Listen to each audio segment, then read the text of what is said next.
Hello, my name is Kayla, also known as kayladotexe. Here are some of the moments that I've captured.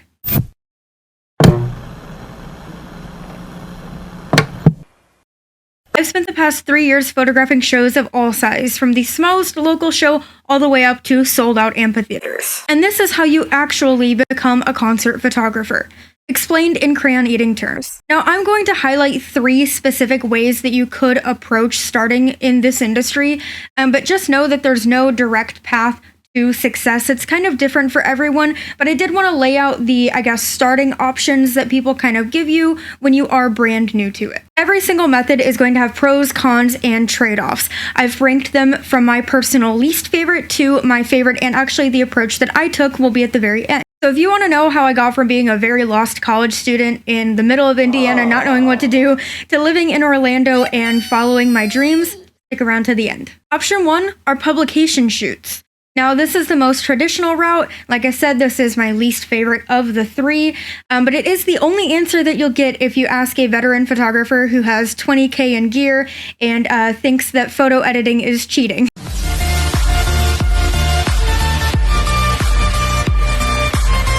Now, despite my disdain for going this route, it does work for some people, and there are some pros to it, so maybe this is the one for you. You get access to bigger shows almost immediately because you have the credibility of the publication behind you instead of having to build that credibility yourself. And in that, you also skip most of the outreach and the networking, so maybe if you're a little bit socially awkward, intimidated by talking to artists, management, any of that, this might be the option for you because the publication handles most of that. There's also no need to post your work most of the time. You can have a private portfolio, submit it to a publication, and they publish the work for you, so you don't have to have public profiles and constantly promote yourself. It's also a bit more structured, which works better for some people than creative freedom. So you'll have cut and dry expectations, a shot list maybe, they'll tell you exactly how many photos of each member of the band to get while you shoot, stuff like that. Now the cons. Like I mentioned, there are cut and dry expectations, so that limits your creativity and can stunt your growth as an artist if that's the focus that you want to take. Publications will typically want clean and marketable images, so you really need to have knowledge of color theory and making the images look as crisp as possible,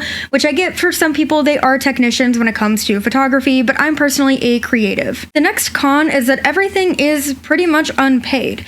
It takes years to get to the roles that are paid. And as an example, it would be a publication like the Rolling Stones or even the AP magazine. When you start out, and possibly for years on end, you'll be doing quick turnaround times, intensive editing, and strict expectations for no pay. On top of the low opportunities for pay, they also typically would want someone who can write the article to go along with their photos. So they would often supply you with a review ticket as well as the photo pass. And that review ticket is basically saying that you're going to write an article reviewing the show, giving your opinion on the experience, accompanied by your photos. But the last con for publication shoots is that you are not building your own personal brand. There's not really a growth opportunity there for you to do that unless you're okay with doing social media, which in my experience, a lot of publication photographers are maybe a bit older, a bit more shy, and they kind of want to live a little bit more privately and not have a public profile out there. Now, moving on from that one, like I said, that is my least favorite. It just really doesn't have the open-endedness that I need as someone in the field, but that could definitely work for someone out there, and I definitely do see it working for people out there. Now, a bit of a disclaimer for the next part of the video. The next 2 options are a little bit more risky, and I just kind of want to set some ground rules so that you don't get yourself blacklisted from things. Now, the reason that both of these methods are a bit risky is because if you take either of these, you're probably a little bit more hungry for what you want, and you want to grow your career a little bit faster than other people who kind of take the slow route. And don't get me wrong, it's absolutely a great thing to be hungry for what you want. However, that can definitely come off wrong sometimes, and I just kind of wanted to give a couple of examples, give a little bit of my own personal wisdom about it so that you don't make the same mistakes. The number 1 rule that I want to mention is to not use the Live Nation portal whatsoever if you are a freelance photographer. Now, despite the website having an option for freelance, it's not really an open-ended invitation to use it. It's more for publications to submit their photographers for shows. Typically, you'll see amphitheater shows here, arena shows.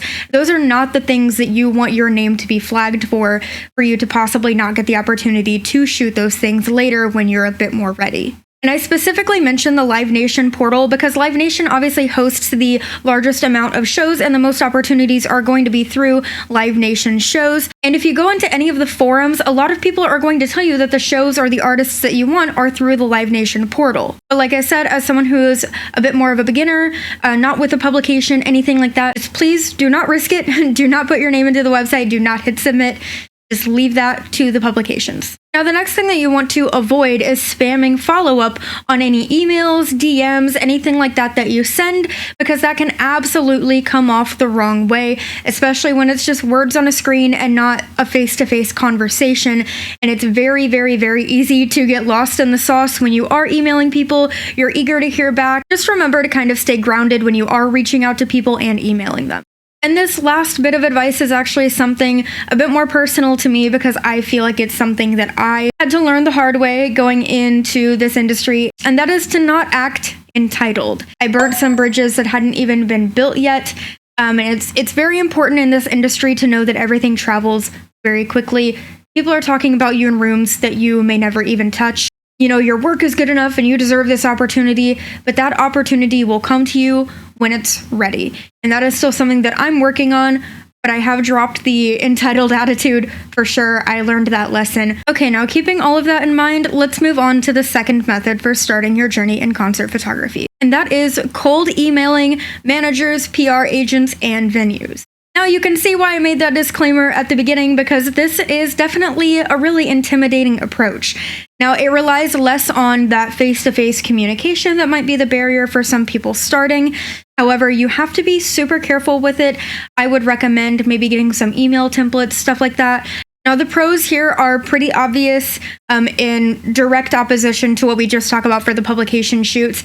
You get full creative freedom because you're not posting for a publication. You don't have to make those squeaky clean, advertisement-worthy images. You can kind of just work with the flow that you have, especially if you just got your camera, you may not know what you're doing. This approach could be a little bit easier for you to at least learn the settings on your camera, kind of learn what editing techniques work for you, and do whatever you want, basically. You are the artist in this scenario. You are not just a camera operator and a photo editor.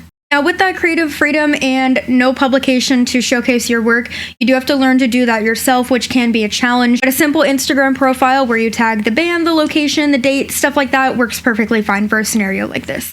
Now, the next pretty obvious pro here is that the networking opportunities are a lot more solid than with publication work because you are the one personally reaching out. Whether that be your local venue, the PR agent for a record label, any contact that you might have that you can utilize with this technique, that is you networking, not someone on your behalf. Now, with all of that freedom also comes the freedom to choose which direction you want to go. You can stay either shooting shows in your hometown, become a venue photographer, a house photographer in case you don't want to travel, or you can do what I'm trying to do, which is tour.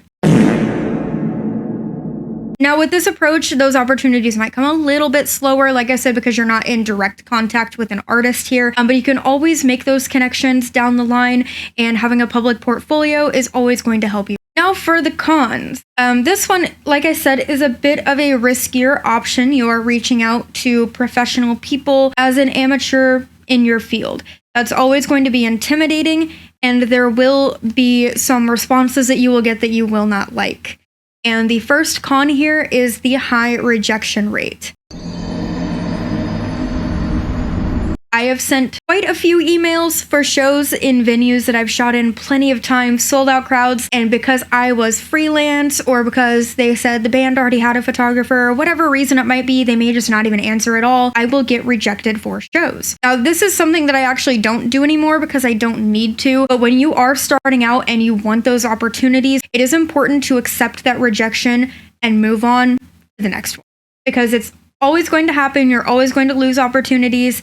And in the beginning, it's definitely a bit more likely, a lot more likely that you will lose those opportunities or not even be given them in the first place. Another con here, especially with emails, is competition in the inbox. Like I mentioned, sometimes you won't even receive a response. There are PR agents that work for dozens of bands at a time. So if that's the contact that you choose, your email might get lost. And that's perfectly fine. It's just going to happen. That's another one where you just cut the losses. Make sure you've done everything that you possibly can to get yourself out there. Your email looks professional, all of that. Give it a good subject line. But at the end of the day, that can happen. And to go with the inbox competition, there are shows that you will get approved for day of, and things move very quickly in this industry. And when you go this approach, you definitely feel that. I got approved for a show at one point that was 2.5 hours away in another state. I got approved day of. I got the photo pass the day of the show. And it was the biggest show I had done at that point, so I still made it work. The opportunity was worth it. However, sometimes that waiting period can be a little bit anxiety-inducing, and you might have to turn down opportunities if you went for a show in another state 3 hours away and show starts in 4 hours. You may not be able to make it. And that is just kind of how it works. The industry moves very fast, and those things definitely can happen. And the other con kind of ties into that disclaimer that I put at the front of this. It can come off as impersonal if not done correctly. Now, you would likely want your personal brand to shine a bit more if you go with an approach like this. So just make sure that you're kind of aware of that, kind of aware of how you're marketing yourself, how you're approaching people, and make sure that you're acting professional and you are making things like more of a personal experience rather than just an employee doing a job. All right, and we have arrived here at the final method, my personal favorite method and the approach that I've been using the past 3 years to get to exactly where I'm at. And this is the method that I am going to coin the fuck it, we ball method. This is pretty much exactly what it sounds like. That is why I wanted to put that disclaimer before I start talking about any of this, because it's so important that when you take these approaches that are riskier, I cannot stress this enough, be so professional, so grateful, and so kind to literally every single person that you interact with. Now, this method can look like a lot of different things. It can be cold DMing artists, it can be DMing venues, emailing PR agents, literally any communication under the sun. It could be showing up to a venue that allows cameras, buying a ticket to the show, shooting for free just to have something to post. It can be literally anything that you want it to be within the realm of respecting what you're doing and respecting the artists that you are trying to eventually work with. Now, the reason that I left this for the end is because it's a bit more complicated than people would maybe perceive it to be. The networking in real life is really what kind of gave my career the boost that it needed. The second that I moved to Orlando, I started going to every single local show that I could, posting every single photo that I could, and finding the bands that were a fit for me. And that's another thing to realize with this method is that you are going to work with a lot more people in a lot more short of amount of time. And there are bands that will not like your style. There are people that will not like your vibe. You know, there are people that may not like your personality and won't work with you because of that. There's so many different things to think about when you are taking this approach and literally just shooting the shit with people, showing up to things with a camera and acting like you're supposed to be there in some cases. There's just so many different aspects to how I've gotten to where I am that it is kind of hard to narrow it down to just a couple of pros and cons, but I have tried, so let's go ahead and go over those now. Let's start with the pros, and I'm going to start with the most obvious one, which is the momentum of the career growth. I'm going to shoot dozens of bands, and out of that dozen, let's just say 4 of them want to continue working with you. You've got 4 clients. But the less that you shoot, the less work you get, and the less growth happens. Another pro is the real face-to-face networking. You show up to a venue for a local show that allows cameras in, and just a pro tip, most venues that don't have barricades will allow your camera. Throwing that out there, be careful with it, call venues ahead of time, all of that. But the face-to-face opportunities in those settings is unmatched, unparalleled to literally anything else. A lot of the time, those shows will have artists that are willing to kind of talk to people a little bit more. It's really those opportunities that you get to show your personality, what you can offer as someone's photographer, outside of just posting it, tagging them, and hoping that they see it. You really get to have that one-on-one connection. The other pro that I actually just mentioned earlier is immediate opportunity.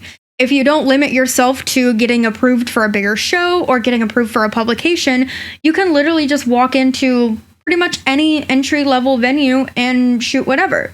For me, the immediate opportunities is worth a little bit of a bit of risk that comes with this, because you don't have to wait for anyone else. You can just do it. It also shows initiative and confidence in your work, which is another personality thing with face-to-face networking that just goes so far. There's also less gatekeeping because there's no barrier to entry. You have to get approved for something for one of the other two methods that I spoke about. For this one, walk in, do your thing. There's no gatekeeping. Most of the time, you don't have to worry about those photographers with the 2-foot-long lens that's been shooting stadium shows for 30 years. None of that. All of that is very intimidating, and personally, one of the reasons I didn't really want to get into it that way and do it this way instead. You also have a higher chance of organic growth and possibly even virality, which is what happened to me about a year ago. I believed in my art, I saw a trend, I copied it in my own style, and it did really well for me. And that is the biggest jump in growth that I had because I believed in my own art. I went to a bunch of local shows. I think all of the photos in that video are from local shows other than maybe one. So if that tells you anything about feeling like you need the biggest artist, the biggest show, the biggest opportunity, you don't. You need passion, you need community. That is what made that video do well for me. And that's kind of just my entire approach with it. Now, unfortunately, as much as I love the Fuck It We Ball, copywritten by kayladotexe 2026, we do have to go over the cons because this is not for everyone. I don't want to make it seem like it's for everyone because I don't want to steer anyone in the wrong direction. That's why I outlined other options for you earlier in the video. Like I said, this is a very risky option if you are just starting out and maybe don't have any idea what you're doing. I highlighted some of my mistakes that I made very early on. And I don't want you guys to make those same mistakes and make yourself look like Boo Boo the Fool. Now, some of these cons are a little bit more subjective, but take it for what you will. It can come off as unprofessional and sloppy. Don't think like business casual professional, just think kind, caring, compassionate. That's kind of what I mean by professional in this scenario. It also requires a lot of social energy and confidence to pull this off, which I know a lot of people don't have. And if your heart isn't in it, then for sure you wouldn't be able to pull it off the way that I have. There are some people that are just okay with doing publication shoots forever because they don't have to do a lot of the heavy lifting. And I think that's perfectly fine. So I went ahead and just put that in there as a con because I know for some people, doing a shoot might take 50 of your daily spoons and you only had 2. There's also the opportunity for real-time rejection. I just kind of want to lay a foundation of things that could happen so that you know. But I had emailed about a show. It was at a no barricade venue, but I just kind of wanted the official seal of approval for it. So I went ahead and emailed. I had gotten a somewhat of an approval, but then I got ghosted. So I was already in the city where the venue was. I drove to the venue and I was like, hey, I have this email from the person that works with the band. They said that I could possibly shoot, but I never heard back. Can I just get confirmation? Can you, talk to whoever you need to talk to? Now, they almost said no, but for whatever reason that night, they were being nice. But I'm telling you, that is an outlier situation. Most of the time, that would not, I don't know what was in the air to make that work out for me, but that is that real-time rejection that I'm talking about. They could have so easily said no. There are also some venues that won't allow cameras at all, which if you are into bigger artists that play arenas and stadiums, then maybe this isn't the option for you. If you don't kind of want to start somewhat at the bottom, it might be a little bit harder for you to get into doing it this way. Now, I will say there is kind of a way around it. You can get a point and shoot. Most venues will allow point and shoot. They just won't allow detachable lenses. That's usually kind of the caveat there. It's also not very structured, and burnout can happen very easily when you don't have anyone telling you what to do. And I've kind of struggled with that as well. Not as much recently. I've gotten a little bit better at it. But this is definitely for those self-motivated, self-governing. I'm neither of those, and it's still working out, so maybe not. Just know that it's not going to be super structured, and you're going to have to kind of keep yourself on track. And I already mentioned this earlier, but I cannot stress this enough. It is so easy to burn bridges if you are pushy. Do not be pushy. Do not be egotistical. Don't do it. And this just kind of ties everything together. It's very time and energy draining. It takes everything out of you sometimes, and I understand that it's not the task for everyone. I just wanted to include some final notes here, just to kind of encourage people if you are planning on starting your journey in this field. Don't feel like there's one singular path, like I said at the very start. You start with one path, and then I think for pretty much everyone it branches off into wherever you want to go. I also think that the volume of what you do is a little bit better than the perfection. Obviously, don't post or turn in like shitty low effort edits, but it's better to post than to not post because you're getting yourself out there regardless. And I think anything that feels like it reflects your work is worth posting. Regardless of which method you choose, rejection is going to be part of that. There are publications that get rejected all the time because their city is already being covered.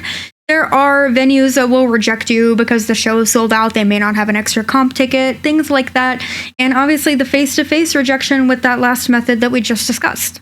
And quite possibly the most important thing that I will say for this entire video. Treat the outreach and the networking like a business, but do not lose the fact that you are an artist, and that should always come first. Well, that's pretty much it for me. That's all I've got for you today. Feel free to subscribe to the channel. I want to make more of these. I also have a couple of crayon eating terms tutorials on my Instagram, so feel free to check out the link below and look at those, and also check out the stuff that I've been posting. And if you have any questions for me, feel free to drop those in the comments section as well. I love talking about this topic. It is probably the most hyper-fixated thing that I could ever talk about, this and the camera gear that I use.